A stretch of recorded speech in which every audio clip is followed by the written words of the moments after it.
सुप्रभात प्यारे मित्रों, मैं ब्रिजेश चंद्र यादव, स्नातकोत्तर शिक्षक, आपके सामने कक्षा 11वीं की पाठ्यपुस्तक आरूढ़ भाग 1 में कबीर के पद पाठ को लेकर प्रस्तुत हैं। इस वीडियो में हम कबीर के जीवन पर प्रकाश डालेंगे। ठीक है प्यारे मित्रों, चलिए अब हम कबीर का जीवन परिचय देख लेते हैं।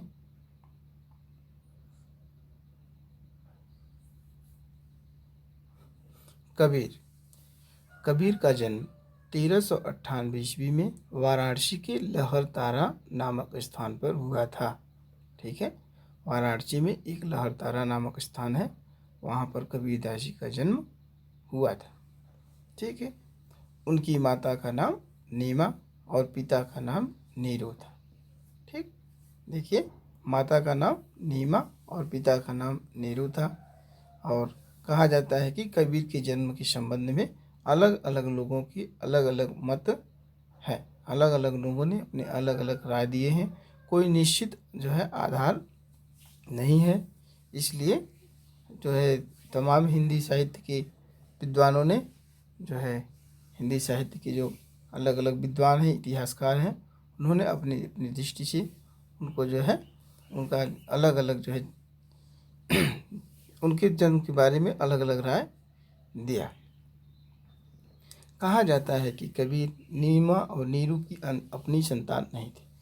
ठीक है, इसी समाज में ऐसी कहावतें हैं या ऐसा मतलब कि प्रचलित है कि कबीरदास जी नीरू और नीमा के नीरू और नीमा के संतान नहीं थे, बल्कि उन्हें वो लहरतारा ताल के पास पड़े हुए मिले थे। मतलब एक दिन ये नीरू और नीमा दोनों जा रहे थे, तो ये लहरतारा तालाब है, उसके पास ये पड़े हुए मिले थे। उन्हें वो अपने घर ले आए और अपना पुत्र मान लिया। इस प्रकार कबीरदास जी को उन्होंने नीरू और नीमा ताल लहरतारा ताल के पास पढ़ते हैं और उन्हें लेके अपने घर जाते हैं अपना पुत्र मानकर। वो दोनों निसंतान थे। ठीक है, उनके पास संतान नहीं थी, तो वहाँ लेकर जाते हैं। और देखिए, कबीरदास जी शिक्षित नहीं है, और यह इसका पता उनकी पंक्तियों एवं कहावतों से पता चलता है कि कबीरदास जी शिक्षित नहीं थे, वे निरक्षर थे। उन्हें जो भी ज्ञान प्राप्त हुआ, मतलब उन्हें जो भी ज्ञान एवं अनुभव प्राप्त हुए, सब कहाँ से प्राप्त हुए? वो सत्संगों में जाते थे, जहाँ साधु लोग बैठते थे, वहाँ पर जो विचार होते थे वहाँ उनसे प्राप्त हुआ। देशाटन मतलब अलग अलग जगहों पर घूमे और उन्हें ज्ञान एवं अनुभव की प्राप्ति हुई। कबीरदास जी ज्ञान को मतलब कबीरदास जी उसी ज्ञान को प्रमुख मानते हैं जो हमारे सामने समक्ष दिखाई पड़ता है। जो सत्य जो हमारे सामने दिखाई दे वही सत्य है, और जो दिखाई दे रहा है वही, उसी से हमें ज्ञान प्राप्त हो रहा है। ठीक है, और कहते हैं कि जो अनुभव और जो कर के जो अनुभव से प्राप्त होता है उसी को ये सच्चा ज्ञान मानते हैं। कबीरदास जी कहते हैं कि जो आंखों देखा सत्य है और जो अनुभव से प्राप्त होता है वही सच्चा ज्ञान है। कबीरदास जी जाति, संप्रदाय, वर्ण आदि द्वारा किए जाने वाले भेदभाव को नहीं मानते थे। मतलब कबीरदास जी किसी भी प्रकार के भेदभाव को स्वीकार नहीं करते थे, चाहे वो जाति पर आधारित हो, चाहे संप्रदाय पर आधारित हो, चाहे वर्ण मतलब रंग के आधार पर हो।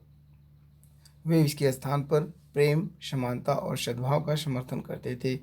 इसके स्थान पर वे सभी से प्रेम, सभी को एक समान मानते थे और सबके प्रति सच्चे भाव का समर्थन करते थे।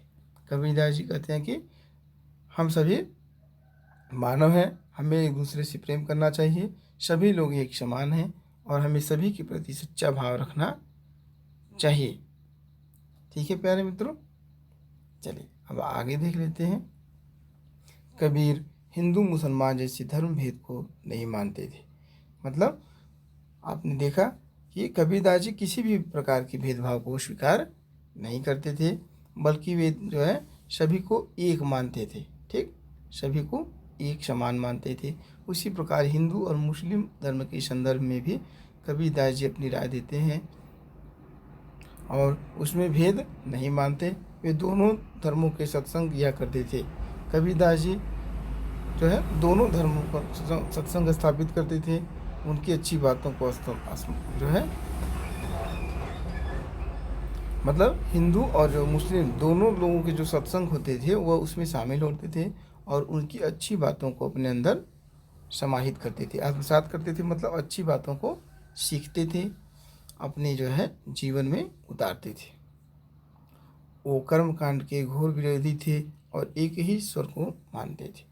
कर्मकांड मतलब जैसे पूजा पाठ, ठीक है, यज्ञ, तमाम चीज़ें, माला जपना, ठीक, पत्थर पूजना, इन चीज़ों को वो गलत मानते थे और वो कहते थे कि भगवान एक है, ईश्वर तो एक ही है। इस देखिए कबीरदास जी का कहना है कि ईश्वर एक है, इसलिए जो है तमाम माया मोह में नहीं पड़ना चाहिए, तमाम भ्रमों में हमें नहीं पड़ना चाहिए, तमाम कर्म कांडों में नहीं पड़ना चाहिए। हमें अपना मन जो है क्या करना चाहिए, हमें ध्यान के माध्यम से ईश्वर का ध्यान लगाएं। हमें अलग अलग जगह पत्थरों में, मंदिरों में, मस्जिदों में भगवान को खोजने की ज़रूरत नहीं है। ईश्वर तो घट घट में है, कण कण में व्याप्त है। हमारे अंदर भी ईश्वर व्याप्त है। हमें जो है अपने अंदर ईश्वर को खोजना चाहिए।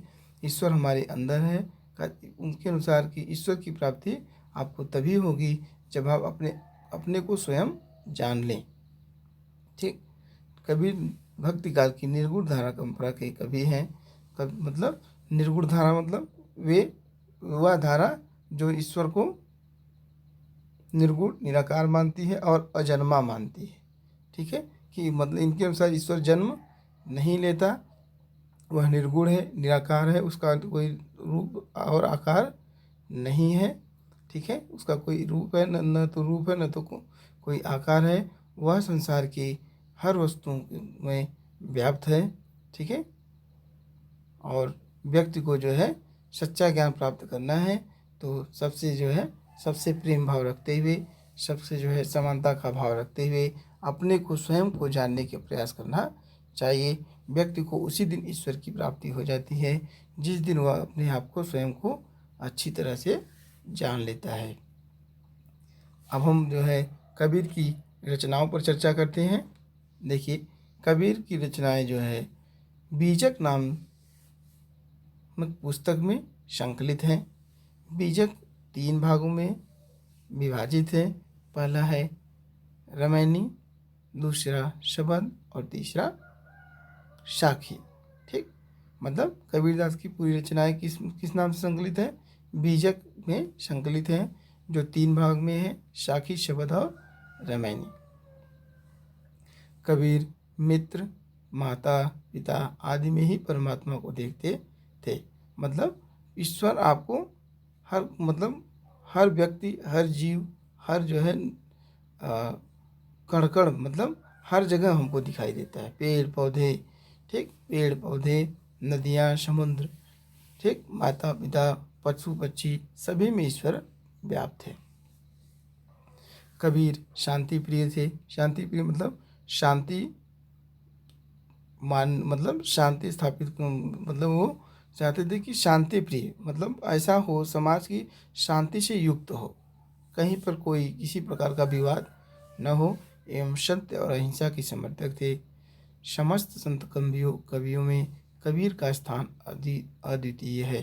कहते हैं कि जितने संत कवि हुए उसमें कबीर का स्थान अद्वितीय है। मतलब उन्हें हम द्वितीय स्थान पर नहीं रख सकते, बल्कि वह सभी संत कवियों में सब जो है सर्वश्रेष्ठ थे। कबीर का पूरा जीवन काशी में ही बीता, पर अपने अंतिम समय में जो है न चाहते हुए भी वो मगहर चले गए थे। देखिए कबीर जो है जो समाज में तमाम आडंबर, ठीक, और जो है भ्रमात्मक की जो है कहावतें मौजूद थी, उनके समाधान के लिए जो है हमेशा वो तत्पर रहते थे। वो सभी प्रकार के भ्रमों को तोड़ने के लिए तत्पर रहते थे। तो एक कहावत थी कि जो लोग मगहर में मरते हैं वो नरक में जाते हैं। ठीक है, तो जब कबीर का अंतिम समय आया, जब बुढ़ापे का समय आया और वो जो है मृत्यु को प्राप्त होने वाले थे, तब वो अंत समय में जो है लोगों के भ्रमों को तोड़ने के लिए कि मगहर मगहर में मरने से कोई नरक में नहीं जाता, व्यक्ति अपने कर्मों के अनुसार जो है अपने कर्म व्यक्ति को अपने कर्मों के अनुसार जो है फल की प्राप्ति होती है। मगहर में जो है जाने से जो है किसी को यदि नरक की प्राप्ति होती है तो मैं भी जो है मगहर में ही जाऊंगा। ठीक है, तो वो अंत में जो है मगहर में ही जाते हैं, मगहर में ही उनका निधन हो जाता है, मगहर में ही 119 वर्ष की आयु में उनका देहांत हो गया। ठीक है, ठीक है मेरे प्यारे मित्रों, इस वीडियो में हमने कबीर जी की जीवन पर जो है संक्षेप में प्रकाश डाला।